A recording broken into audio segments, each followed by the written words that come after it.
last time you remember, it was a long time ago, we spoke about P. Yes, the priestly author of the priestly strand of the Torah. We encountered narratives from P. We encountered laws from P.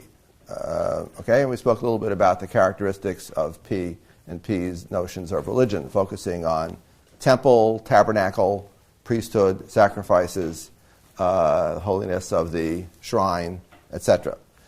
We're dealing today with D.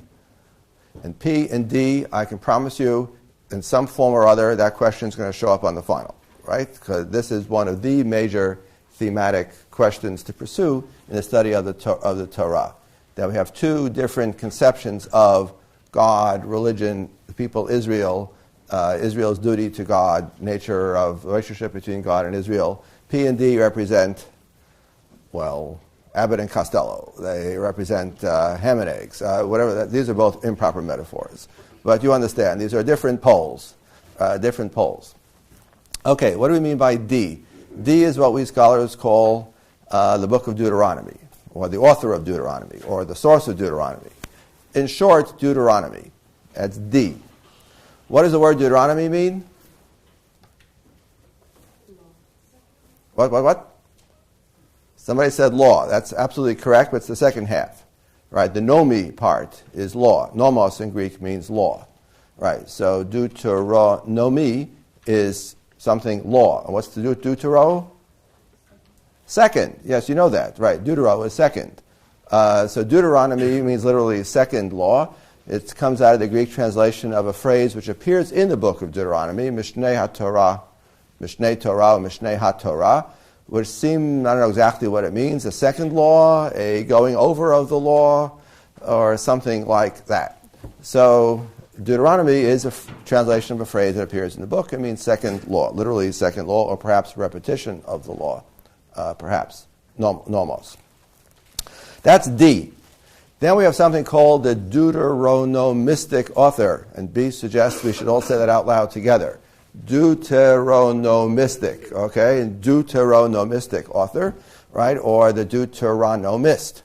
The Deuteronomist, abbreviated by convention DTR, is the guy, gal, but let's be honest, ladies and gentlemen, it's a guy, right? The guy who wrote the Deuteronomistic history, which, literarily speaking, begins with the book of Deuteronomy itself, to which I return, but we usually use the term Deuteronomist to refer to the narrator of the books of Joshua, Judges, Samuel, Kings. These are the four books which appear in your Bible right after the Torah. And according to most modern scholars, this was once a single literary unit, beginning with Deuteronomy, goes straight into Joshua, straight into Judges, straight into Samuel, straight into Kings. This was written by a single school of authors called the Deuteronomistic school, and these are Deuteronomistic writers or Deuteronomistic narrators, until something dramatic happened and somebody cut the link between Deuteronomy and Joshua, and Deuteronomy wound up as the last book in the Torah, and Joshua wound up as the first book in the next section. So without changing a word, whoever did that dramatically affected the fortunes of these books. Deuteronomy now becomes part of the Torah. Joshua through Kings becomes just history books. Okay, whether what I just said is true, factually true, historically accurate, or what I just said is simply a pack of lies, right, made up by modern Bible scholars, I leave for you to determine. Because needless to say, of course, we don't know. This is all a conventional theory which is widely accepted by modern Bible scholars. And indeed, there's no question, if you read Joshua, Judges, Samuel, and Kings, you notice numerous stylistic, numerous literary, numerous theological, numerous conceptual links with the book of Deuteronomy. That's a no-brainer. That's right there on the surface. So the simplest explanation is it was once a single thing. But that's the simplest explanation. It's not the only explanation. Okay, so we have Deuteronomy and then the Deuteronomist. Starting next week, we'll be looking at Joshua, Judges, Samuel, and Kings, and talking about the Deuteronomistic history and focusing on some of the most famous episodes in that history. So let's now look. Today we're doing not DTR, the Deuteronomistic history. Today we're doing the book of Deuteronomy. What is the book of Deuteronomy? Deuteronomy is a series of farewell discourses of Moses. That's how the book begins. These are the words of Moses. These are the words that Moses spoke. We have a series, that's not one long speech. It's a series of farewell orations of Moses to the Israelites. In this sermon, he has sermons. He has historical retrospective, reminding the Israelites of things that have happened to them. And he has a long, long series of laws. And at the end, finally, we get some blessings and curses, where Moses says, if you're good boys and girls, God will bless you. If you're bad boys and girls, God will punish you. And some final poems. And then the book ends with the death of Moses. Moses, of course, did not make it into the promised land. He can ascend the mount and look in the distance and see it, but a very romantic vision, right, of the great man who doesn't quite achieve what he'd always dreamed of achieving and just falls a bit short. And it's the next generation that will succeed. Joshua leads the people in, not Moses. And that's where Moses dies. Moses is buried, and no one knows the place of his burial to this day. Why do you think Scripture says that? Just an idea that's popped into my head. Why do you think Scripture goes out of its way to say that Moses dies and no one knows where he's buried? Those are the last verses of the book of Deuteronomy. Why is it important that we know that nobody knows where he's buried? The author wants to make sure there is no Moses cult. People may be claiming they know where Moses' death place is and his tomb is a shrine, but that verse is saying, no, it's a lie. There is no Moses cult because there is no Moses shrine. And nobody knows where he's buried. Okay. There are various hints in various passages that the Torah is aware that people might want to divinize Moses. And it's trying to emphasize Moses is a man. Moses is just a regular guy, and he died. Okay, slight digression. An interesting point, though. So, the book begins, these are the words of Moses. So, of course, the question will be asked, well, did Moses say these things? Well, if you are a traditionalist, of course, then you believe that Moses is, quote, the author of the book of Deuteronomy. Maybe not in an editorial sense, actually writing down the words, but the stuff that's in the book of Deuteronomy, Scripture attributes to Moses, and in fact, Moses said these things. That's true if you are a Jewish traditionalist or a Christian traditionalist. And indeed, the idea that Moses is the author of the whole entire Torah ultimately goes back to Deuteronomy. Namely, it's Deuteronomy which claims that these are the words of Moses. Therefore, the book of Deuteronomy is from Moses. Therefore, it winds up that the entire Torah is attributed to Moses. Deuteronomy, after all, being a part of the Torah, Moses wrote Deuteronomy. I guess he wrote the whole thing. Now, that process of Moses' enlargement, or the enlargement of Moses' role in the formation of the Torah, you can see in the Bible itself. The Torah itself not. The Torah itself clearly attributes to Moses the words of Deuteronomy, whereas Genesis through Numbers, it only does various paragraphs here and there, but it does not attribute anything like authorship to Moses. But in the latest books of the Bible, we can see already, in the book of Nehemiah and elsewhere, we can see that people are attributing the book of the law, Sefer HaTorah, the book of instruction, or Sefer Torat Moshe, or Sefer Moshe. Right? These later books refer to a scroll, a book of Moses. So if you are a traditionalist, you are very comfortable with that because you see the process. Deuteronomy is from Moses, the entire Torah is from Moses. If you are not a traditionalist, if you are a modern Bible scholar, then of course you don't believe that Moses wrote the first 4 books of the Torah, that we've discussed at some length already, right? Some anonymous redactor put it together. And you probably also don't believe that Moses wrote the speeches and sermons and historical retrospectives and laws and the poems that are part and parcel of the book of Deuteronomy. In fact, if you're a modern Bible scholar, you know something amazing about the book of Deuteronomy, but we don't know about any other book of the Torah. We know exactly when it came into being.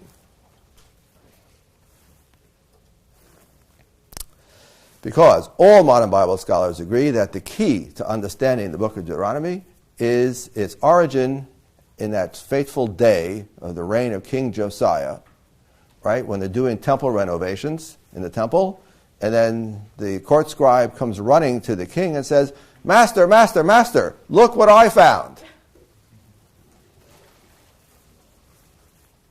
That's actually a very loose paraphrase. That's more or less what it says in the book of Kings. Look what I found.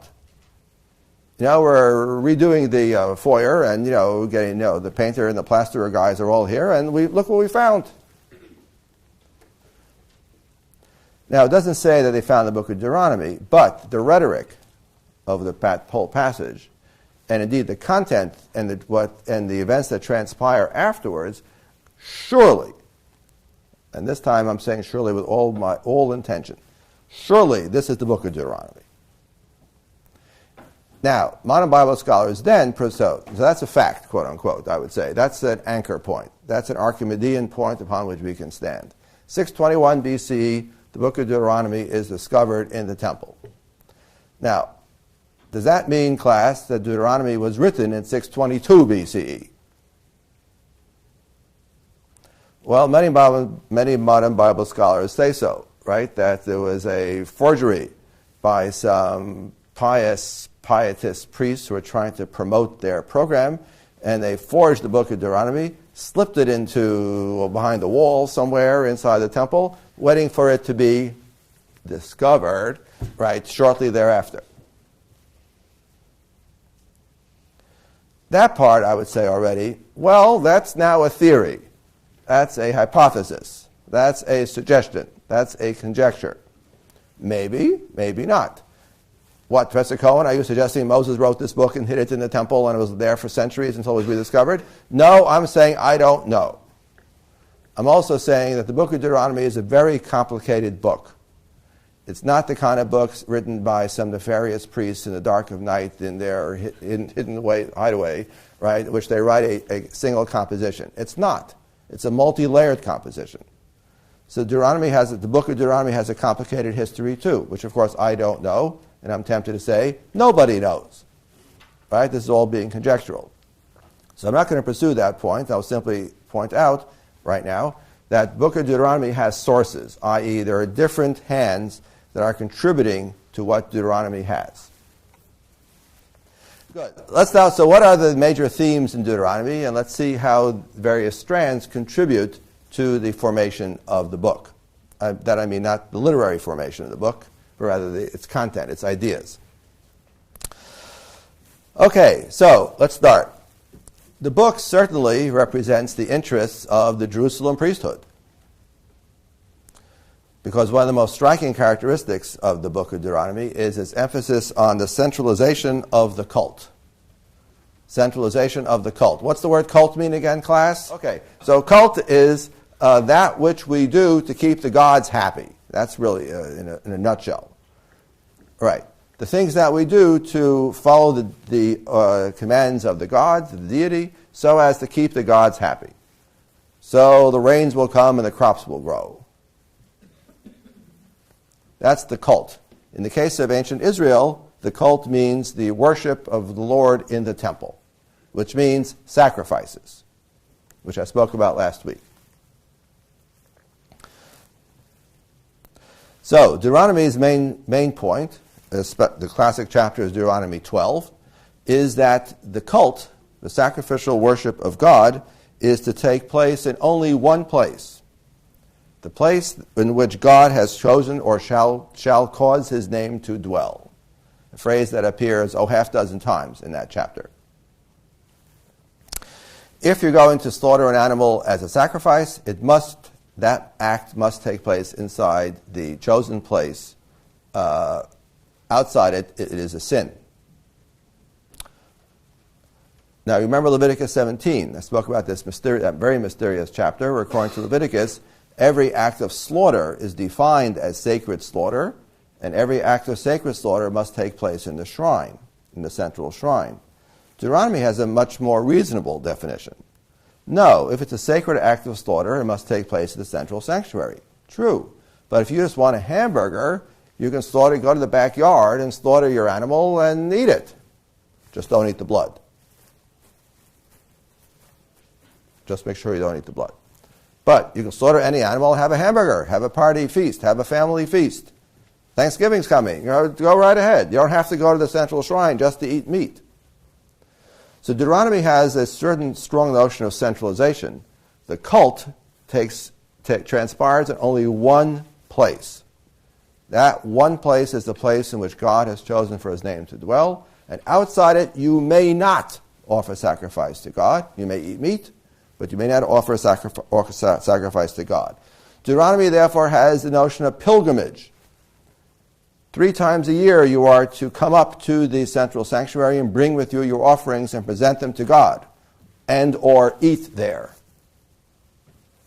Even Pesach, Passover, which you remember in Exodus chapter 12, the Israelites are doing that by clan, clustered around each tent. Each tent has doorposts. You do have the doorposts, right? Scattered tents. In Deuteronomy, even Passover, Pesach, becomes a pilgrimage festival. So, who gains by this approach, class? Right, cui bono. You know cui bono? Cousin of Sonny Bono?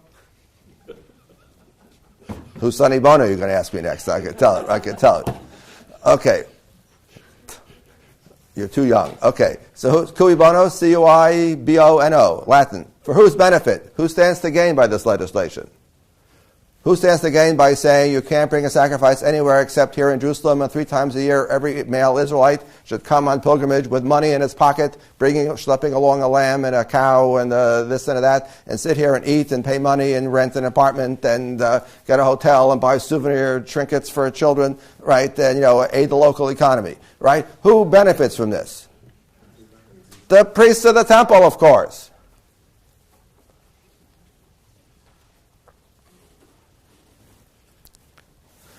Now, theologically, I would say, the idea there's only one sacred spot in which to offer sacrifice to the Lord, that is a theology which I'm going to call one temple for the one God. Deuteronomy does not use that phrase. Josephus does. But it is a very wonderful phrase. I'll come back to it again later today, and also I'll come back to it on Friday. One temple for the one God, or monism. We have one God, there's one sacred place where you're bringing sacrifices. So theologically, I understand it. However, there are incidental economic benefits to a certain group of people, right, from this perspective. But, so I see Jerusalem priests here. However, having said that, it's odd that nowhere does the word Jerusalem appear anywhere in the book of Deuteronomy.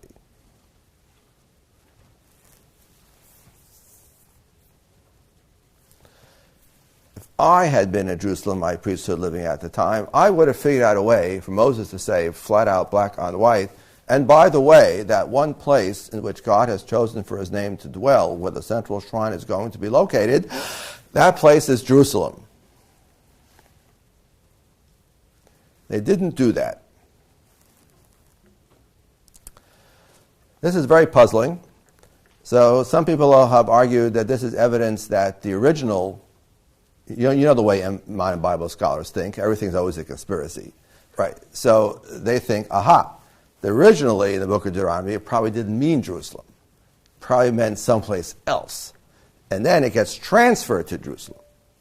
What would have been that someplace else? Modern Bible scholars continue. Probably some other cult site that Deuteronomy itself, of course, abhors. Probably one of those forbidden cult sites up in the north. So it's possible we have, as some scholars have argued, that the book of Deuteronomy, paradoxically, which is the classic endorsement of the exclusivity of Jerusalem, paradoxically might have origins outside Jerusalem, up in the northern kingdom, and then gets transported after the Israelites of the north are exiled. What year was that, class? 721, right. So roughly a century before, the day refugees from the north would have brought with them some Deuteronomy, some text out of which Deuteronomy is going to grow. And that explains why there's no Jerusalem in it. But surely, though, these priestly forgers could have stuck in Jerusalem. I don't know. Anyway, this is a puzzle. This endorsement of Jerusalem doesn't mention Jerusalem. It also has a very loose view of the priesthood. Priests, Levites is a phrase that distinguishes Deuteronomy. If I were the Jerusalemite priesthood, I would have, again, had after all, I'm a Cohen, so these are my ancestors we're talking about. Maybe. Or not. But had I been there, I would have told them, hey guys, let's make it clear. It's Jerusalem and not those Levites who want to horn in on our privileges and take away our priestly offerings, right? You tell the Levites they're second-class citizens and mind their manners, right? We priests are in charge here. No, Deuteronomy does something odd where it lumps priests and Levites together. No one, as far as I know, has explained that. First strand is this priestly strand emphasizing exclusivity of the central shrine. We're a little puzzled by this, but there it is. So, priests. Next group, scribes. Deuteronomy has a very strong scribal element. And may I remind you, it was a royal scribe who actually found the book, or dare I say it, wink, wink, found the book, right, and brought it to the king with that message, "Sire, look what I found." That was a royal scribe. And indeed, there's a scribal element in the book. Deuteronomy, if you take out your concordance, footnote, what's a concordance? You can have a Shakespeare concordance, you can have a Milton concordance, you can have, Jack London concordance, you can have a Bible concordance, all kinds of, a Homer concordance. What's a concordance? It has the words and what verses. Right. So it's I don't know what the official definition is, but the word is used as it's a reference tool, right, that gives you all the usages of a given set of words within a given corpus. So take out your concordance of the Hebrew Bible, look up the root write, W-R-I-T-E, or in Hebrew, katav. You will find most of the references to the verb katav in the Torah appear in the book of Deuteronomy. Who's writing things down? Deuteronomy. Who gives a command to the king to write down the words of the Torah in a book? Deuteronomy. Who writes down the words of the sacred song? It's in Deuteronomy. Right? Who takes this sacred book, scroll, and puts it in the ark of the Lord? It's Deuteronomy. Who writes down the words on slabs, on pillars as the Israelites crossed the Jordan? It's Deuteronomy. So we have an emphasis on writing and on a written culture. So that's scribes. It's part of its vision of culture and religion is writing things down. So I see scribes here at work, not just our Jerusalemite priests, but scribes. Puzzle, but where are the scribes? Does the book of Deuteronomy ever once mention the social class of scribes? No. So the book is scribal in culture, except that the noun, scribes, are missing. You got the idea, class? Shaye Cohen is describing to you why the book is interesting. It seems not to quite hit the nail on the head. There's something mysterious going on in this book. We have priests without Jerusalem. We have scribal culture without scribes. Next. Moses, in one of those farewell orations, has a long stretch of several chapters running, which are just laws. Laws, rituals, right? Thou shalt, thou shalt nots.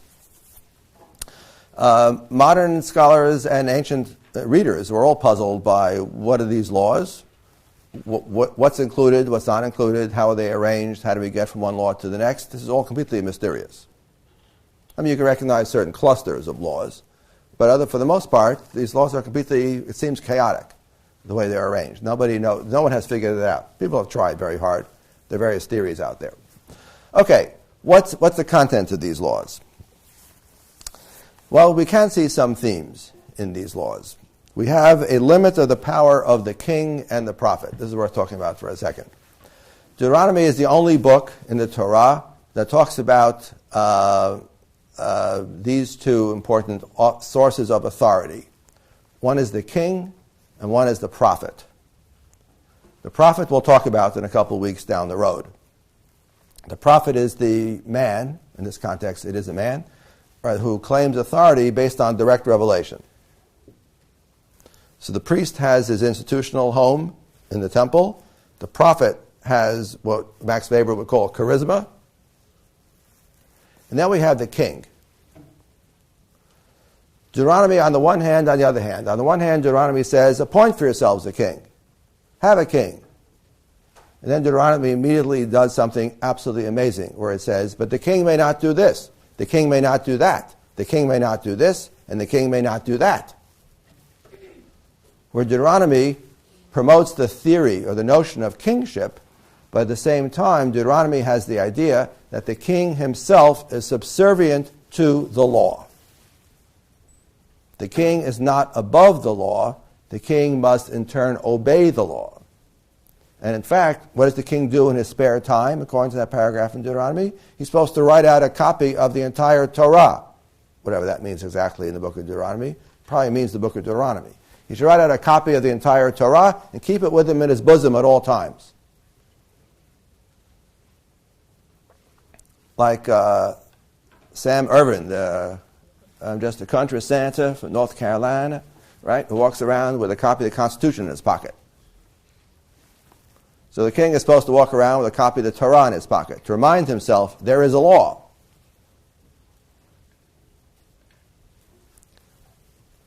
So, interesting, yes? As Deuteronomy tries to negotiate the place of the king in the political constellation of ancient Israel.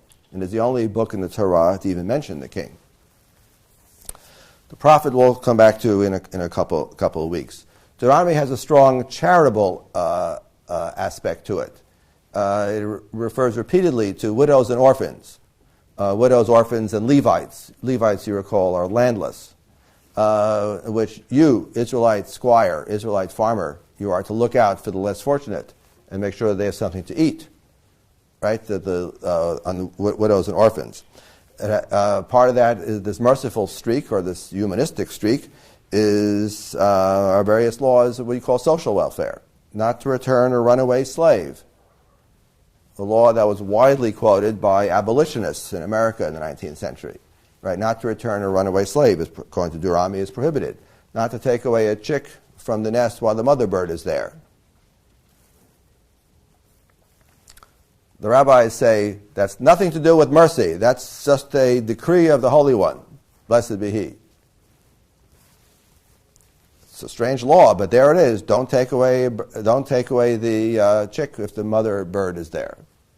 That's in Deuteronomy 2. So we can see some themes in this Deuteronomic legislation, some which are actually quite fascinating, and we wish we knew exactly where they're coming from or what groups are behind these laws. What's interesting to see is what's not there. So Deuteronomy has a central shrine. Deuteronomy has priests. But all those sacrificial rules we get in the book, we get in P, Deuteronomy doesn't mention. No patience for it. The Tamid, continual offering, which for P is the central daily offering, not mentioned by Deuteronomy.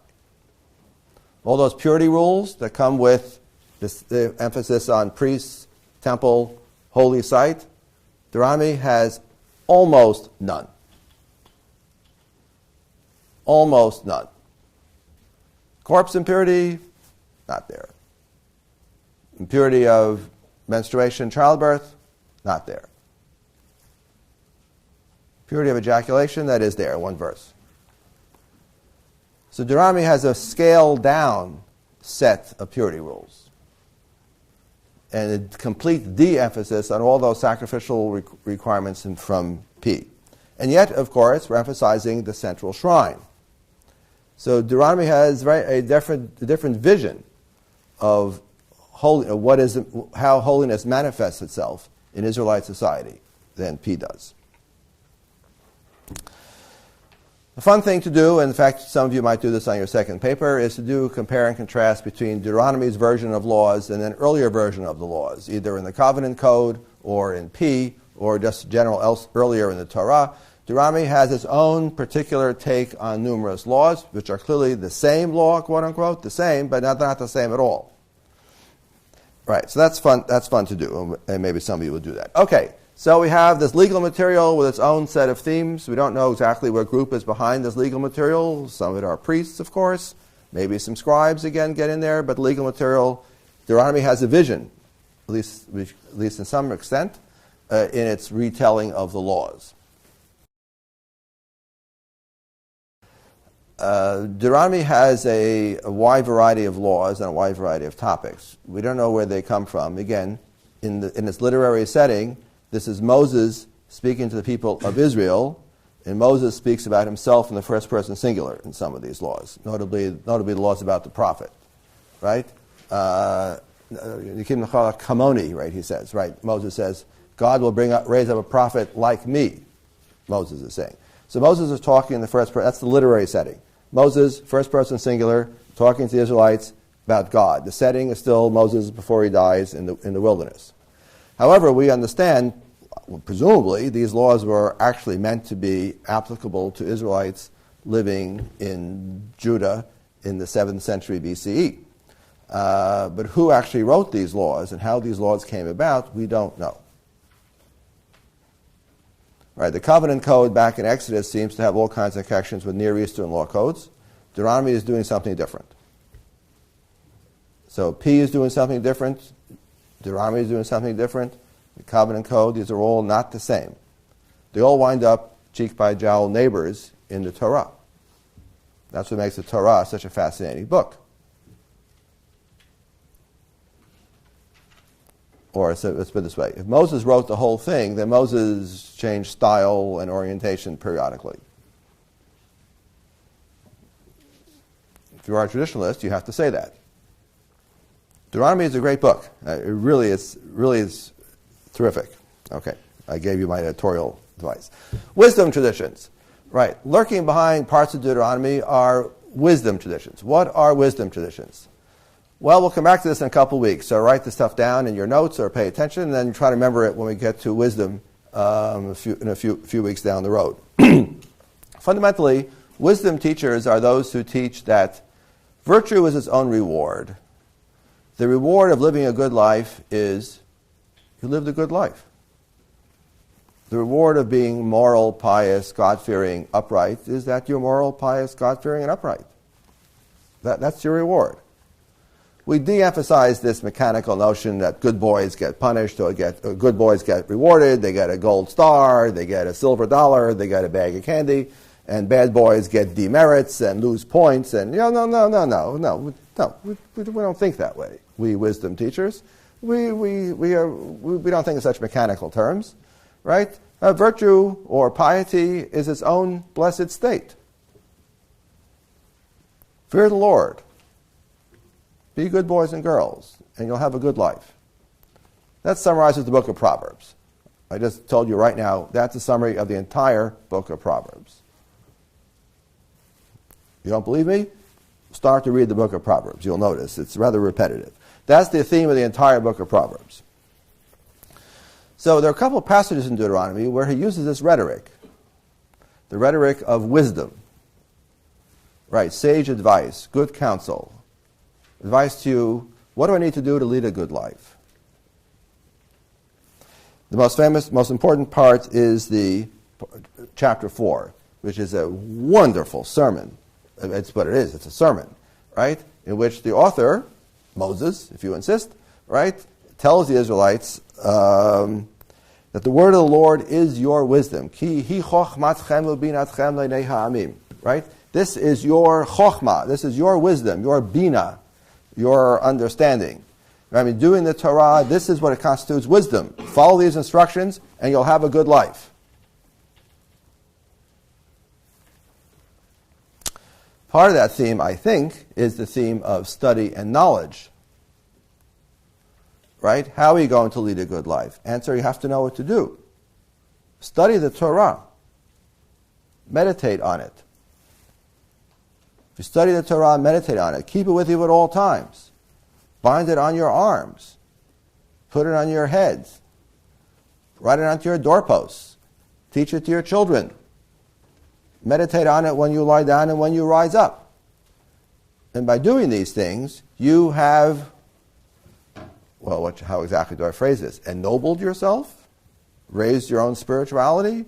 You have thereby, you know what to do, and you will do it, and consequently you'll have a good life. Consequently, God will reward you, but that's not the emphasis, God rewarding and punishing, is that you are now ennobled.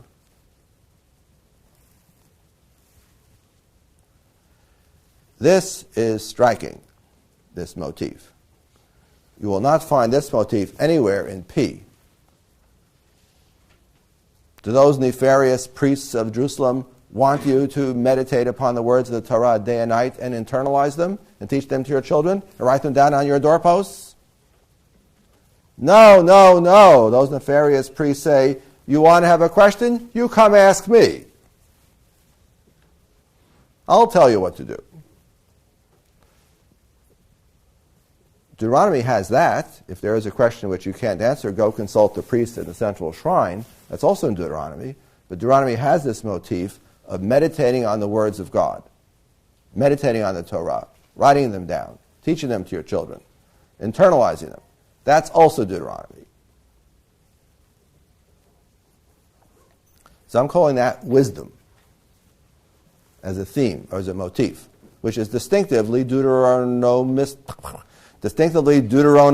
It is hard. Distinctively Deuteronomistic, or Deuteronomic. Yeah, Deuteronomic, I guess, is one I want. Characteristic of the book of Deuteronomy. But, of course, there's a but here, of course. It is wisdom, but it's not classic wisdom, because classic wisdom does not emphasize divine retribution in a mechanical sense of good and evil get rewarded and punished. But Deuteronomy, of course, does.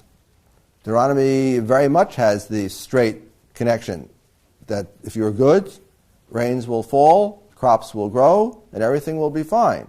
And if you're sin, the rains will not fall, the crops will not grow, and you will die. I just summarized Deuteronomy 11.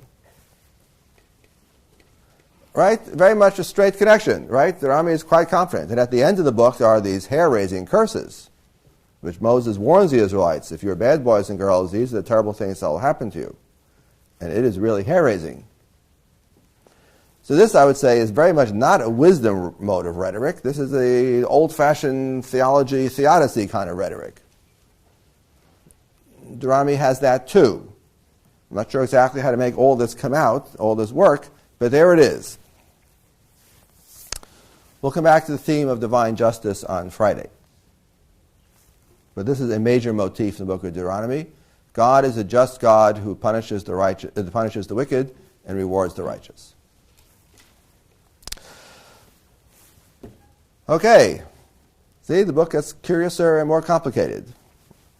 Next, there are traditions from the north. We modern Bible scholars are quite convinced that there are traditions from the north. Most obviously, the veneration for Shechem, which was a sacred city, and Mount Gerizim, which is right next door to Shechem.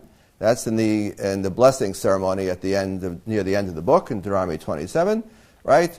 No red-blooded Jerusalemite priest is going to go around endorsing the sanctity of Mount Gerizim up near Shechem. Do we understand each other? We don't talk about that place. That's where rival temples are, rival cult sites to here, our central shrine here in Jerusalem, the city which Moses forgot to mention by name.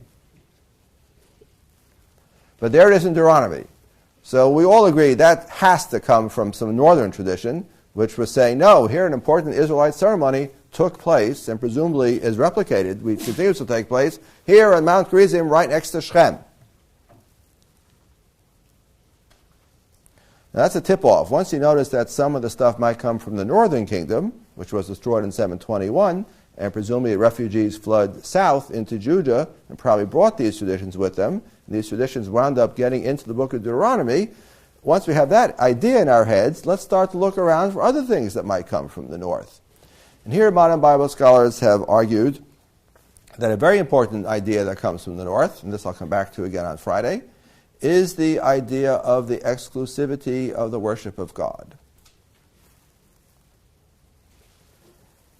The idea that monolatry is not sufficient, the idea that we worship only one God and that there is only one God. If you're a traditionalist, of course, you think it was always this way. But if you're a modern Bible scholar, then for you, you have to explain, where do these ideas come from? Where do we see them attested? How do they develop? I discussed some of this long ago in lecture number 2. I'll discuss some of this more on Friday at our next installment. But here, briefly, the first time you see it black and white is the famous passages in Hosea, a prophet who lived in the north in the 8th century BCE.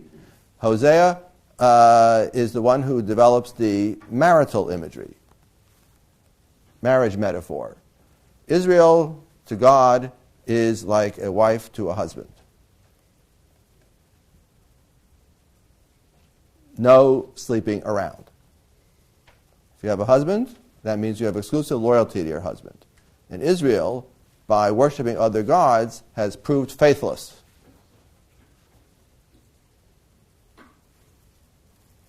That summarizes the first 3-4 chapters of the book of Hosea. That idea, then, Israel and God is meant to be a one-to-one relationship, is spelled out clearly in the book of Hosea, and is spelled out clearly in the book of Deuteronomy. Deuteronomy's rhetoric on the oneness of God is far more pointed than anywhere else in the Torah. And this brings us back to that one temple for the one God motif. All right, this emphasis on monism. Deuteronomy has this wonderfully fascinating passage in chapter 4 that the sun, the moon, the stars, God put them there so other nations can worship them. But you don't. That's why there are sun, the moon, and stars, so nations can worship them. But you stay away, you Israelites. The sun, the moon, and the stars are real, of course, but they're verboten. You may not worship them. So in Deuteronomy, we have this strong emphasis on the oneness of God, the uniqueness of God, or in chapter 4, there is none else, ein od milvado, that's it. There is only one God. And part and parcel of this set of themes, I think, is those passages in Deuteronomy which we modern people don't like. Those passages which say flat out, Israelites, when you enter the land of Canaan, remember the setting is Moses talking to the Israelites in anticipation of their arrival in the land of Canaan, right? In which Moses tells the Israelites, and when you come to the land of Canaan and find the Canaanites living there, you should wipe them out and destroy all their cult settings. None of this cultural relativism stuff, says Moses. Wipe it out. Destroy it. And the people themselves are say, well, yeah, it looks like they're going to get destroyed too. Not to worry, class, it didn't actually happen. We'll talk about that on Monday. The Israelites didn't conquer them, they didn't wipe them out, they didn't destroy the cult sites, and they actually got together with them, and it turns out they probably are Canaanites themselves. We'll talk about this more on Monday, not to worry. But the rhetoric, though, of Deuteronomy, the rhetoric is, we Israelites, in order to remain loyal to the one true God, we need to wipe out all those 7 Canaanite nations, destroy them utterly. That's Deuteronomy, especially chapter 7, parallel Exodus 34, but Exodus 34, most modern Bible scholars think, was probably partly written on the Deuteronomic influence. There you are. Kugel talks about the Assyrian vassal language, about this exclusivity of loyalty to the suzerain, right? That the rhetoric for that might come from Assyrian vassal treaties. May I remind you, Deuteronomy 6:21, this is the heyday of the Assyrian Empire, 8th, 7th centuries BCE. So Assyrian political language may have shaped some of these conceptions. Okay, that's Deuteronomy with its emphasis on oneness, the oneness of the sacred place, the oneness of the holy people, the oneness of God, and the oneness, exclusive loyalty to the God. All that is part and parcel of Deuteronomy. Your argument is, but isn't all of modern Bible scholarship not just a game, but isn't it also entirely circular? Because we're using stuff from the Bible to validate theories that derive from the Bible, by which we then date the Bible so we can understand the Bible. Have we not simply come around full circle? The answer is yes. But the answer is, I don't have an alternative. This is what I got. What I got is what I got. When I can look in a Syrian vassal treatise, I can understand the rhetorical structure of the book of Deuteronomy and some of its themes and motifs. Okay, that's helpful. Does it help me explain where Deuteronomy comes from? Not exactly, but it gives me something which I can attribute outside. But at the end of the day, if you're looking for outside references to P and D and other such things, the answer is you don't have it. We have outside references to various Israelite kings and such in the Syrian records and Babylonian records and Egyptian records, but that's not before the 8th century. The 8th century BC, maybe the end of the 9th, is when ancient Israel starts to become historical. Everything before that point is all literary, and everything and literary history itself is entirely circular based on the reading of the documents. My time is up. Read Kugel on P and D. I look forward to seeing you on Friday when we're talking about God.